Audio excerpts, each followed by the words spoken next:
Austin, Texas. It's August 30th. 10 minutes to 2. 10 minutes to 2, 2007. And I'm Larry Cuban. This is my brother Norton Cuban. And I've been doing work here in Austin. And Norty flew up here this morning so that we can have this opportunity to talk about how he and I were raised over the past 70 to 80 years.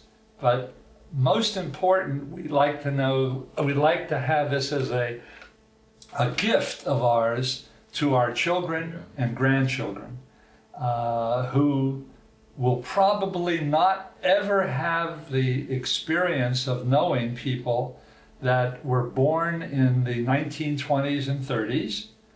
And 40s. Pardon me? In the 40s. Who was born in the 40s? Not born, who lived through the 40s. Who lived through the 40s and the 50s and survived at that time. So that's why we're here, and we hope to have this kind of a record.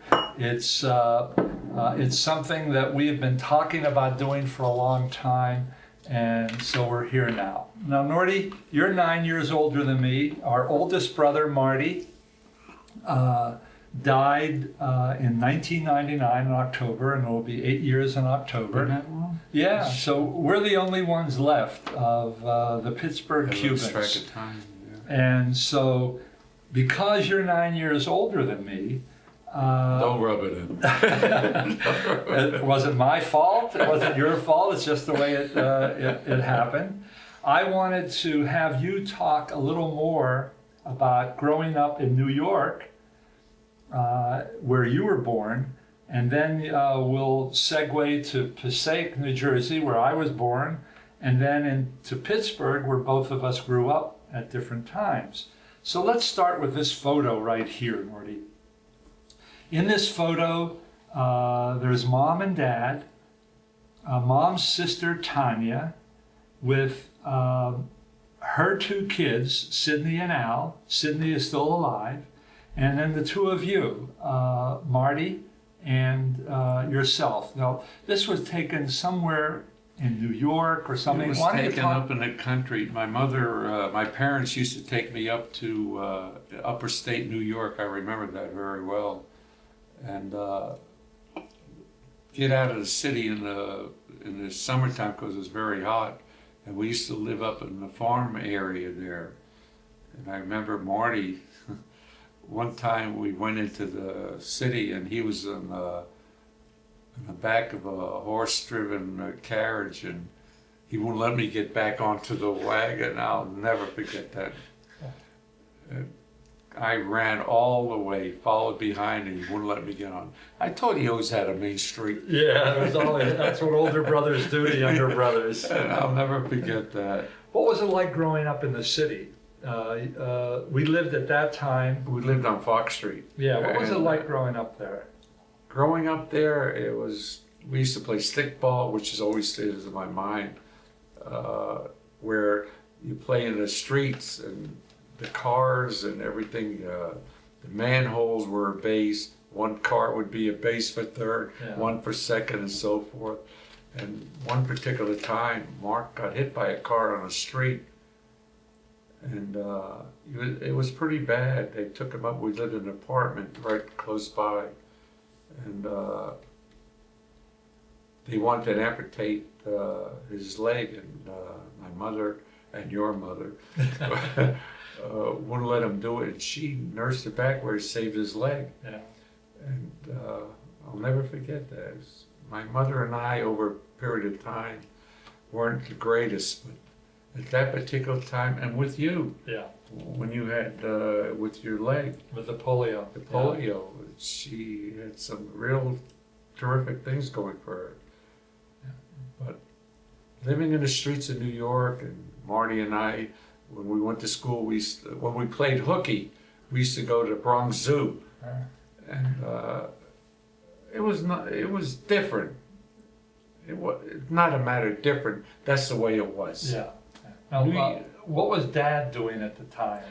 Dad was a waiter He used to get up every morning and put on his tuxedo with his bow tie. He made good dough in those days. He worked at these restaurants and he did good. And over a period of time, he put enough money together where he opened up a grocery store. And the grocery store was good and so forth. And all of a sudden there was a fire in it and it burned it out. And we're back. It's wherever we were, but we moved to Passaic, New Jersey at that time. He opened up another grocery store and we did excellent there. It was very good. Where did we live at that time? We lived in... the store was on the ground floor or something? It was right on Main Street. Yeah. And there was a side street. I've been trying to think Forget of that. it doesn't matter. Go ahead. Yes, it does. It makes me feel that I can remember things. You'll get to that point. But he made, it was, I'm trying to think back of it. On Main Street there, he had an excellent place going. There was a woman who took care of Marty and I, and they were doing excellent. But then the Nazi Bund had a camp out there somewhere, and they used to come over and parade in front of us. Don't buy in this Jewish place, the Yids. Yeah. And well, to get into that.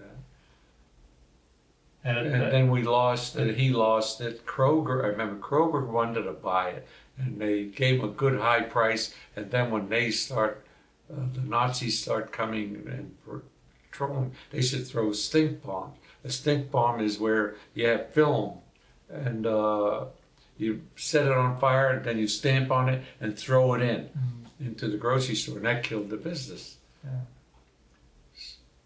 But the back off, I remember Passaic, when you were born, I used to take care of you. Mom used to say, your job is to take care of him. And I said, why? But it was a beautiful place, Passaic, New Jersey. Yeah. We lived in, it was like living out in gorgeous land. We used to play softball. I used to play softball, and you used to be in a carriage. I used to wheel you to home plate, and somebody would watch you, and I used to hit the ball. I tried anyway. Hit the ball and run around and come around and come. Then I used to say, okay, I'll take care of them now. They had a creek running through the center of Passaic Park, and it had a little waterfalls. And the waterfalls, we used to strip. I used to strip down with the other kids and jump into the park, jump into this pool. And they had what they called bloodsuckers in those days. And leeches. Leeches. Right. And we used to call them bloodsuckers. And they used to take, when you got out, you took a cigarette. I didn't smoke. You took a match and you lit it to the leech so it would come apart. Right, yeah. But it was beautiful. They were a good place. And my mother's sister Sarah used to come over and live with us because they didn't have any place to live. Yeah. And then Sydney and Al used to come over and live with us. And Mom used to put them up. And I remember Marty and I used to stay up late before they came over. And we had a radio. But the radio, to listen to it, we had to get a battery, a car battery, and hook it up. And we used to stay up listening to radio. And then it came to the point where we had to give everything up, and we went to Pittsburgh. Well, this is the height of the Depression at this time. It was the height of the Nazi Bund. But that's all during the Depression didn't affect us at that time. Yeah. And we were making... Mom and Dad were making very good because they had a woman taking care of us upstairs above. And I used to go to, they had a streetcar. They had a train that used to run through the center of downtown. And we used to go to the movies. Dad had a 36, 35 Chevy. We used to load up on it and drive into town and go across the streetcar tracks. The streetcars, I keep calling it was a train tracks. Yeah. I keep calling it streetcars. And we used to go to the movie and look at the movies and that. Well, what happened now when we went to Pittsburgh? Well, Pittsburgh, when we left Passaic, we left in a car. It was a black car. That's all they had in those days, 4-door, which was small. And we had 2 cats, gray cats. And Mom didn't want to take them into Pittsburgh. So we dropped at a farm on the way back. And we put the cats on a farm. Why I remember that, I don't know. And then we drove to Pittsburgh. But why Pittsburgh? Huh? Why did we go to Pittsburgh? Because Mom had 5 sisters living there. Jessie? Well, there was Jessie. She came in from Argentina. Right. Sarah? Sarah lived there in Pittsburgh with Minnie. Minnie? And who's the other one? Tanya? Tanya, she died? She died. She died in New York. Thought, she died in New York. then who was the other one? The Where- one who was they put away. I don't remember her Asylum? name. I don't remember. Cindy's mother. No, I don't think Yeah. so. No. But I'll remember that our grandmother lived in Pittsburgh too, which Yeah. was another reason why we would go to Pittsburgh. I always thought she was. Yeah. That's who they put away in an asylum because she couldn't talk.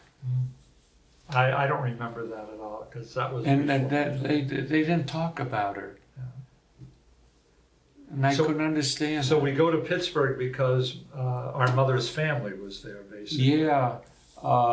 Sarah was the first feminist I ever knew in my life. She was a swinger. Anyway, and Jessie married a real estate guy, and she got above and beyond all of us. Minnie? Minnie married a guy from the Merchant Marine. He beat the... Yeah. Yeah. That's right. And he was a printer. That was on, not Fifth Avenue. It was on off of the Boulevard of Allies. Yeah, right, Yeah, right. yeah. All right, so we're in Pittsburgh and we have no money at all. So how did what was it like? We were on welfare. Yeah. My mother used to send me down to Washington Trust on Lower Fifth Avenue. She says, get the check. I said, what check? She says, they'll give you a check, welfare. Yeah. She didn't mention welfare. She Yeah. says, welfare.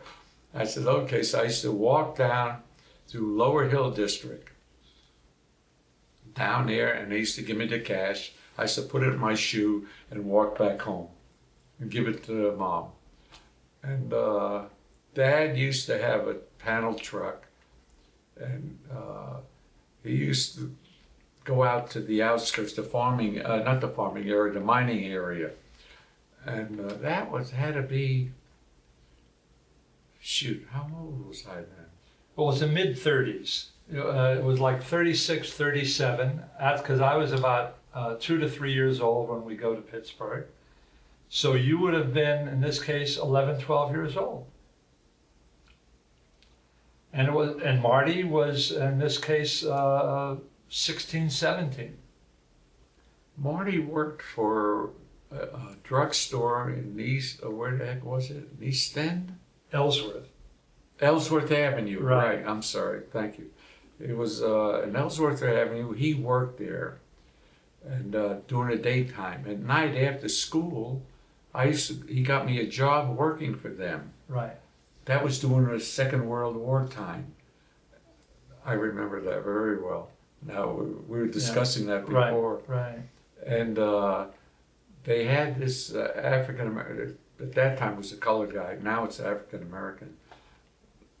And after we used to close down, I used to work, clean up the place, put the beer cases around. In the drugstores, you could sell beer at that time. This had to be, Well, the war was in 41. It started in December 7th, so it had to be maybe 42. And he used to take me to all these black clubs. And I used to, man, I got into it swinging. I learned fast. Well, you were about 16, 17 at the time. 16. I was close. I was close. And he took me, he learned me about what life was all about. Really, he did. And then when, after that, I worked in drugstores. I worked in, oh God, steel mills, and I used to shovel steel, coke into the furnace. And then I quit that job after 3. I said, you got to be an idiot to go here.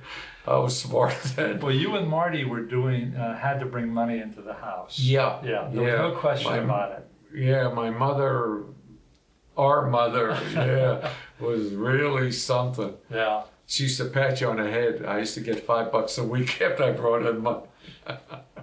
Well, the neighborhood we lived in was a mixed neighborhood. Mostly, it was then called colored, later Negro. Well, that was the Lower Hill District. It's a Lower Hill We district. lived on in top of Pittsburgh. Cheesy's pool room. Right. I'll never forget that one. Yeah. And You could hear the click of the balls. not only that, Yeah. but I remember my mother used to put me, says, you have to help me. May sound disgusting, but that was part of life at that time. The beds had bed bugs in it. Right. And we used to take everything apart, take hot water, put a pan under there, and pour the hot water where you used to put the railing in and click it in. Never forget that. No, You pour that, I you remember pour it that. in. And then I used to get very angry, and being a kid, it wasn't my thing. And I used to get what the hell was it called? Potato bag, and fill it up with bottles and paper and everything, and hit it with my bare hands to get my anger out. And I used to smash into break bottles and everything. But I used to smash and cut my hands up. And it just was a part of life. Our dad was doing okay. It was during the war, and we moved up to Heron Hill. that was Upper Center Avenue. But after that, because you went to Heron Hill Junior High and then to Shenley. Well, I went to Miller School first at the Right. lower, then I went to Shenley. Yeah. But at the Lower Hill, I remember we used to listen to the fights, Joe Louis, Max Schmeling, Right. and all these fighters. And there was a piano playing place. They sold sheet music and everything. I forgot the name. I could picture him. He wrote songs and everything, the guy. They used to put a loudspeaker on, and everybody used to gather on the streets. Traffic used to stop. And they used to put on the fight or a football game. Right. Not a football game, baseball game, but Pirates. And we used to sit out there on the streets on Center Avenue and drink milk. And listen to the fights. Yeah. And then there was Rosen used to have a bar and grill across the street. I used to go with the son. And then there was another bar and grill. It was a restaurant, they called it in those days. The first African American guy I ever met, because when I came from Passaic, New Jersey, there was no African Americans around in that particular area. Going back to Passaic. Sure. I used to go, and it was an agricultural place at that time. And what we used to do is put salt in our pocket and go through the tomato patches and pull the tomatoes off and then put salt on it and eat them. And the farmer used to scream bloody murder. Then I used to walk down to Hackensack, and it was, oh God, it was something. But to come back there. We moved from Pittsburgh during World War II in the Hill District. We moved up to Loretta Street, and then you go. That was Greenfield. Greenfield, that's right. And there, I'm about 7 years old now, and you are graduating Taylor Alderdice and going to the service, going to the Navy. Well, before that, all I remember is working. But before that, I graduated in '44, and that was in June and July. They took my ass into service right away. They needed men, but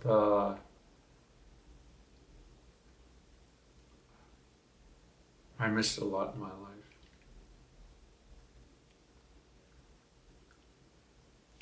I'm sorry. I was 7 years old. Here's a photo of me in a soldier's uniform because Marty was in the Air Force and my brother and Norty, you were in the Navy. Yeah, it was a Seabees. Yeah, and that was so you, I wanted to wear a uniform, and we didn't buy this house in Loretta. We rented. We rented it. No, your mother bought this. It was the first time. No, Munhall Road. That's Munhall right. Road. Yeah. See, my memory is okay too. Hey, give me another drink. Why did you eat a little? I'm getting ready for the night. I know. Why did you work on the munchies here? We'll put the wine over here. I'll remember more. So we move up to Munhall Road. You're in the service, and one of the things that I remember very well when we lived in Greenfield was that there were only 2 Jewish families. And Turkle and us. us, right. And what happened is that there weren't too many Jewish kids at the school, and it was mostly a Christian. You're laughing. But they beat the hell out. Yeah. I used to get beat up a lot. So one time I told you about that. You would come home on leave. Yeah. And I told you about that. So you go over to the guy's house. What the hell was his name? There were 2 families that had kids who beat me up. One who's the other one? The one was an Italian family, and you told the other was Irish. Yeah, the Curtains. One was the Maronis, the other was the Curtains. And you went to each of those families and you told their teenage kids to lay off of me. Well, you know what happened. They beat you up. You go back on leave, you go back to the service, and they were ruthless with me. But I came back. Isn't that funny? I was thinking about that a couple of nights ago. Yeah. And I can't think of his name, but I remember I knocked at the door and I said, I'd like to meet your son. He says, he was killed. I said, I'm sorry. And I walked away, and that was that. Yeah. There's certain things come up to me. When I went to Taylor Alderdice before I went into service, Nick Lodato, who lived in Greenfield. Yeah. It was on Loretta Street. Nick Lodato and me and a couple other guys. But Nick, I remember very well. We used to meet on a corner of Loretta and Murray Avenue. Right. And we used to walk to school, Taylor Alderdice, and they used to have these trucks. They used to stop with milk, cake, and deliver to the stores. So we used to wait until they go in the store, and then we hit the back of the truck, and we pull out cakes and milk and everything, and walk to school every day and drink all this stuff. But Taylor Alderdice was. It was supposed to have been at that time the upper class of Squirrel Hill. It was. Right? It was mostly Jewish. It was a section. Well, we did because I was working all the time. I worked for the drugstores. I was what they used to call a soda jerk in those days. At the Marlfield Pharmacy. Marlfield and Beacon. Right. Yeah. Beacon. And then there was Sun Drug on a corner of Forbes and Murray. Right. And I used to work there too. Then you go to work. You had a hard time at Alderdice because you knew you had to graduate and you were taking math with a teacher that I had years later. Buzz Wagner. Yeah, Dr. Wagner. And you remember how he helped you get through? Yeah, the reason he stood in my mind because there was a flyer at that time in the Pacific named Wagner, and he shot down so many Japanese planes, and I always remembered Buzz Wagner, we used to call him. And I used to go to, instead of going to school, because I was working a lot and I got fed up, I figured I'm going to service and who knows when I was coming back. And I went to the pool room, the one on the corner. I'm trying to think of the street. It wasn't Flemington. Flemington No, was it's across Phillips Avenue. It was Ross's pool room. Ross's pool. You were there too. I used to hang out there. That's right. So go ahead. I used to go there instead of going to school. Right. So finally, come to the graduation, and he says, "Look, you're going to fail unless you pass some, math." And I said, "I don't care. They're going to take me in service one way or the other." He says, "But you'd be better off doing it this way." So he says, "You pass this test." He says, "I'll pass you." And I passed the test. He passed me. I never forgot him. Well, I didn't either because I was very poor in math when I was going through Taylor Alderdice was coming up. And like yourself, although it wasn't wartime, I had to work a lot also. But Leave it to our mother. Yeah, that's right. Yeah, she really instilled a work ethic in us. Did she? So when I got into Wagner's class, it was trigonometry, and I just didn't understand anything at all. It was geometry, and Geometry was the day. Yeah, right. It wasn't right. trig. No, It wasn't I would have trig, never no. made it to trig, and I just barely got through. But he remembered you, and he remembered that you had served and everything because you graduated in '44. I graduated from Taylor Alderdice in '51. He was still there. I was in Korea. You were called back a second time. Yeah. And you were called back in 50. In 1950. Let me tell you about some of my memories. So good. I remember that the summer that we moved from Greenfield to Squirrel Hill was the summer of 44, and I got polio then. Was 44 or 45, I forget. And it probably was 45 because you were just coming out of the service, I remember now. And I was lucky with the polio because it only affected my left leg, and I lost my calf muscle. Other people, it was much more terrible, and they died and everything. But I was lucky, and Mom massaged my legs. That was the only therapy at that time for polio. But I lost so much weight, and I remember you had come out of the service, and we had moved up to Squirrel Hill, Munhall Road, and I weighed about 60, 70 pounds. And I don't remember you. Well, you had come out of the service and you were spending the GI Bill money, and you were a counselor. $52.20 a month.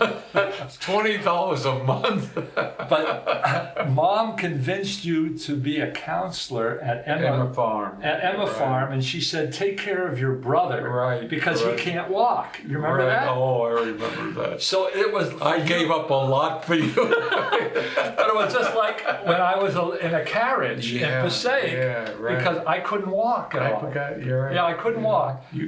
So I was at Emma Kaufman camp, and you were, all I remember from you as a counselor is that you were drinking every night.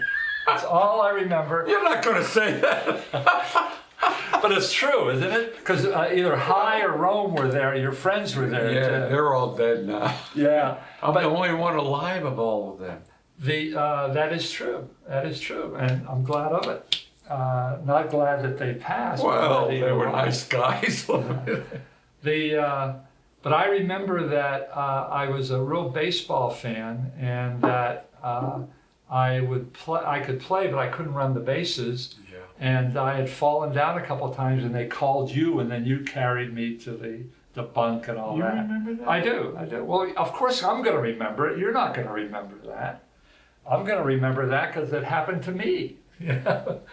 So that's at Emma camp, and I remember some of the other things is I that, feel like I let you down. how could you? You were I don't working know. all the time. I feel like No, and you went through so much after in World War II in Okinawa.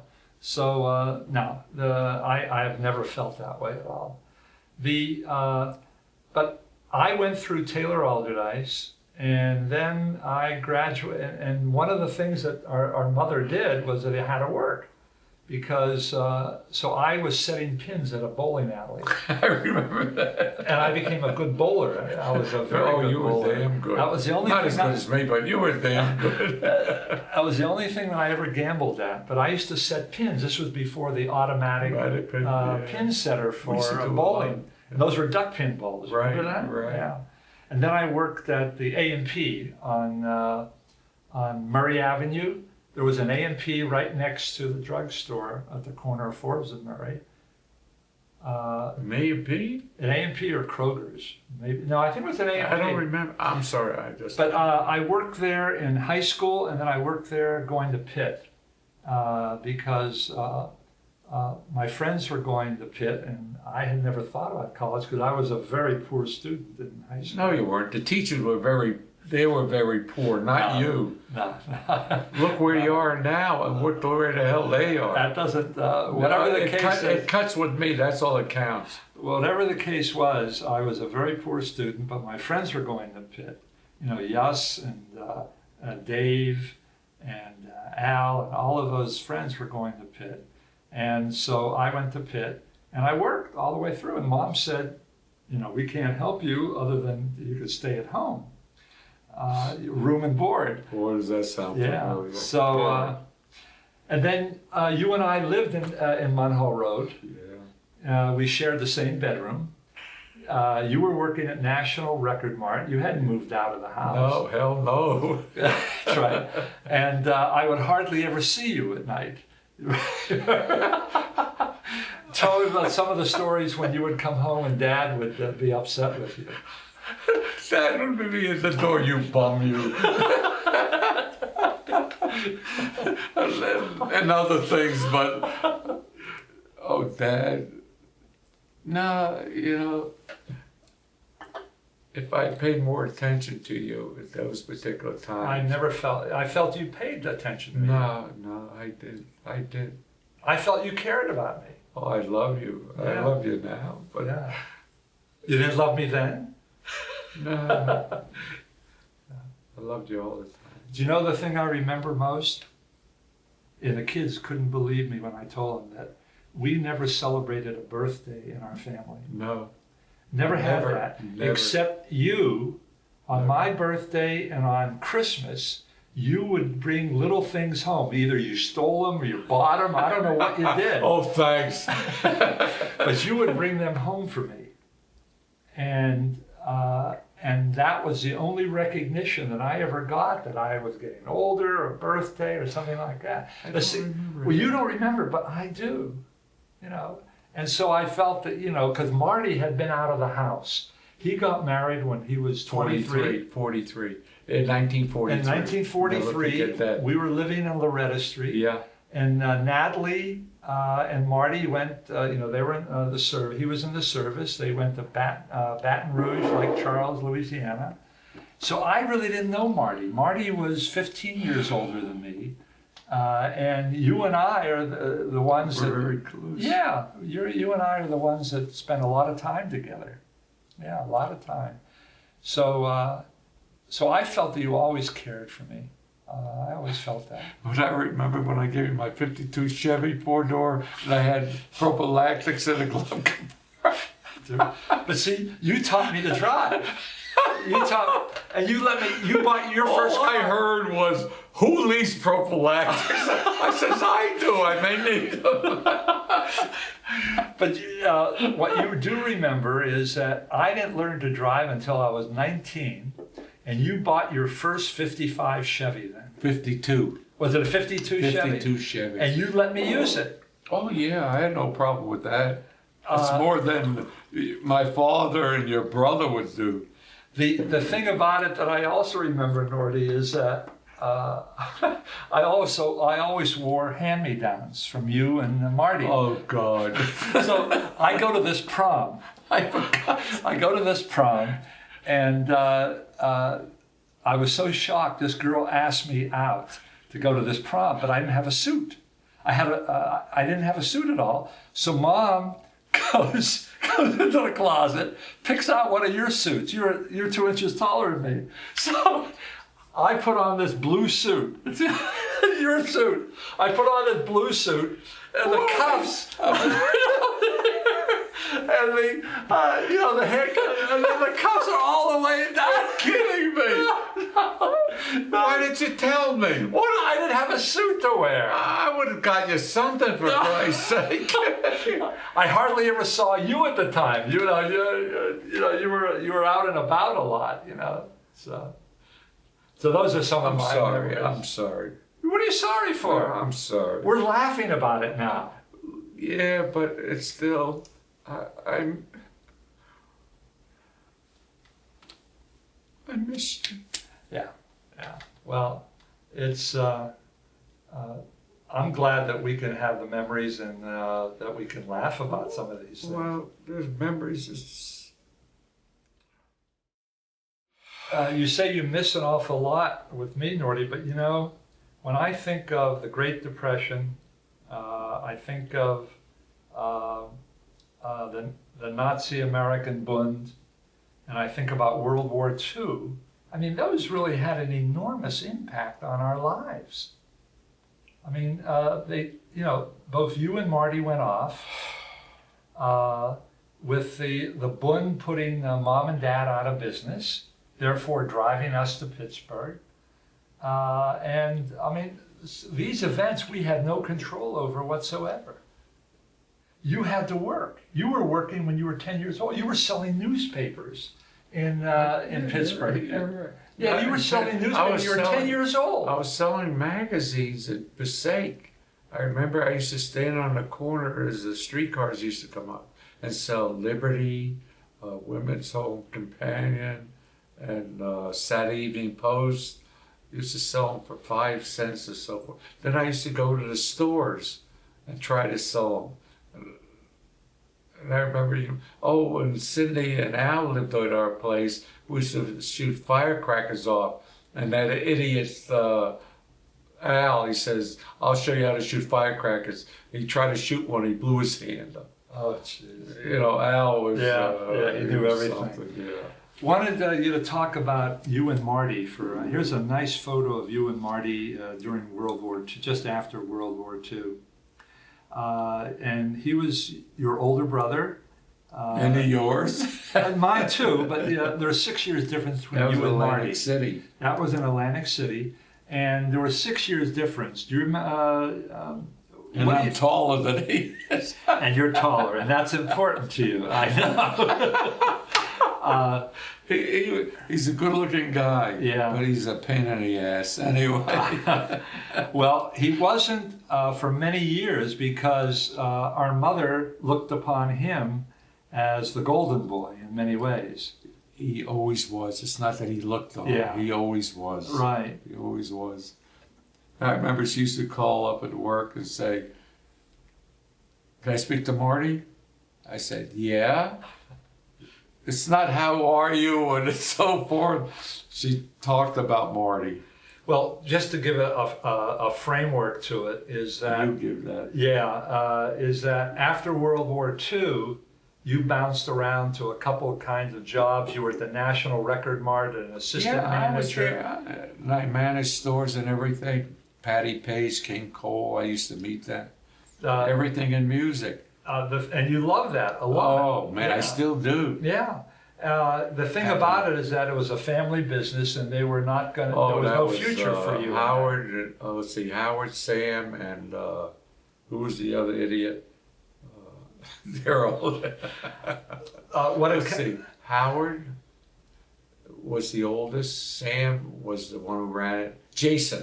Okay. Say, give me enough and I'll tell you everything. Well, but there was no room for someone outside the family in that business. And Pappy, the old man. Yeah. He had one of these things in his throat. He had cancer in the throat. He had a voice thing. A voice box, yeah. Voice box, yeah. It wasn't a box. It was like a magnet. What do you call them? Amplifier. An amplifier, Right. yeah. The thing about it is that when you saw that there was no future there, then Marty asked you to go into the business with him. No, you're wrong. What's that? Marty didn't. It's not that there was any future. After the Second World War, I loafed around. I traveled a lot, hitchhiked a lot, and I'm trying to put it all in perspective. And Marty didn't come into the picture until I went through. You okay? Yeah. I went through. Here's what I remember. That for any number of reasons, you go into the business with Marty. Marty has a business, a seat cover business that Natalie's family helped stake him to that on Fifth Avenue. A small seat cover business that sells auto accessories. It was down Lower Fifth Avenue. It's right by Fifth Avenue. By Fifth Avenue High School and DeVilliers Street. And I worked there on the weekends because I'm a teenager there and I'm going to school and I need extra money. And my brother is a tough taskmaster, so he has me working on weekends. Then he opens up a store in South Hills up by Sears Roebuck on West Liberty Avenue in Dormont. Across from Sears and Roebuck's. And you come into that business right about that time. I went to help him. Yeah. And we used to take seats out of the cars and everything and we used to put them on, take the seats out of the car, take them into the store, right. Put seat covers on and bring them back and put them on. That was murder. It was a hard business, but they had good. I used to play dice in Jones's garage right there. Next door. On Saturday night, we used to get together and we'd play dice there. That made the extra money. If I had to get it from Marty, I was dead. No, Marty was a tight-fisted businessman, but tight-fisted. That one. Let's not get into all of that, okay? But what happened? That business, Regency Products, moves from Dormont down south on West Liberty Avenue toward the Tubes and opens up the business. 1425 West Liberty Avenue. Right. Right. And Marty expands there, and that business supports you, it supports his family, Natalie, Marty, Joel, and Sharon, and then supports you and Shirley with Mark, Brian, and Jeff. And then who else? Who else was in that? Tom comes into the business. Well, Sharon and so forth, and also the people who worked there. Yeah, so how many employees were there? At one time, it was around 14, 15 people. Okay, so it was a middle-sized business, supported all those families. Marty is like Tommy, didn't know how to talk to people. Yeah. They didn't really. There was no feeling. It was just cut and dry. You don't talk to people like that. Yeah. You call them by their first name and you get to know them. And I had a ball. I enjoyed it very much. But when Marty got his fingers into it, it was a disaster. Well, that was much later. And that was much later. I want you to talk about our dad. All right? Okay? Oh, my father. Yeah, I want you to talk He about was a spitting image. It's our father. That's our father. That's right. It's our father. But he ends up, like you, without much hair. Oh, hey, now I'm the belle of the ball of Dallas. My father he used to get very angry at me. I used to come in I I used to come in at 4 in the morning or 5 in the morning. He used to go to work, and he used to say, "You're a bum." But I love my father very much. He couldn't express himself. He would get angry at me and bite me on my arm. Well, our father never finished school in Russia. Well, and never learned English either. No, he spoke Yiddish, he spoke Russian, and he spoke broken English. That's basically what it was.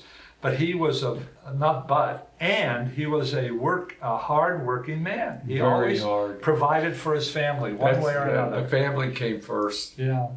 Family came.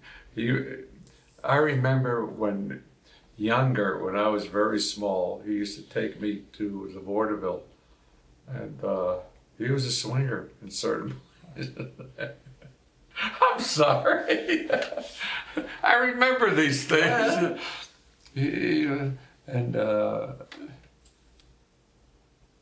I loved him very much. No matter, he couldn't express himself in English, but the biggest thing that always stood in my mind, when I used to come in, he used to say come in at 1 o'clock, 12 o'clock, and I used to come in 3, 4 in the morning or 5. He says, "You bum, you," and he says, I used to put my fists together, and he says, "Oh, you want to hit me?" I said, "No." He says, and he picked up my arm and he bited. And I loved him for it, for the simple reason. I knew he loved us, and he just couldn't express his feelings. No, he could not. No, he could not. Hey, that's what makes life so different. Yeah. This is Munhall Road. That's right. And you look terrific here, Norty. I just got out of service again. Yeah, that was about 45, 46. No, yeah. that could be 46 or 51 or 52. Yeah. That's when, what's her name? Little Gizmo from Cuban. Sarita came with us. Yeah, Sarita came to live with us. Yeah. That's right. That's when I was a boot. I know. But why don't you like it? I just looked too innocent. That is true. But that's precisely what I like about it. Now that's interesting. I never heard you say that about that photo. Now here, you look terrific in this one too. Because this is when I was home on discharge, I think, or whatever. I think so too. Yeah.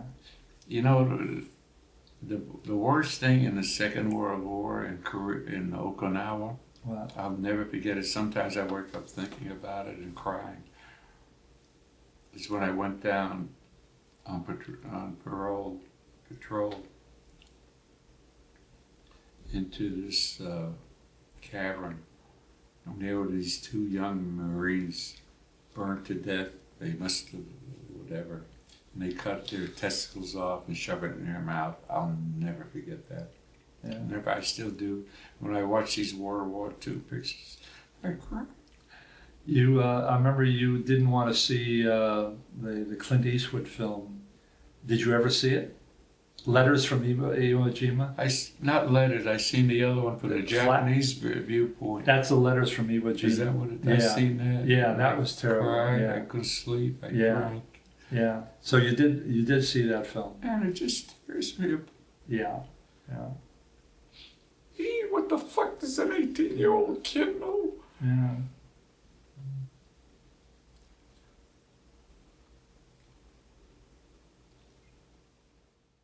What you have just seen has been a conversation between my brother Norty and myself, trying to recapture as much as possible our early years growing up in New York, Passaic, New Jersey, and Pittsburgh.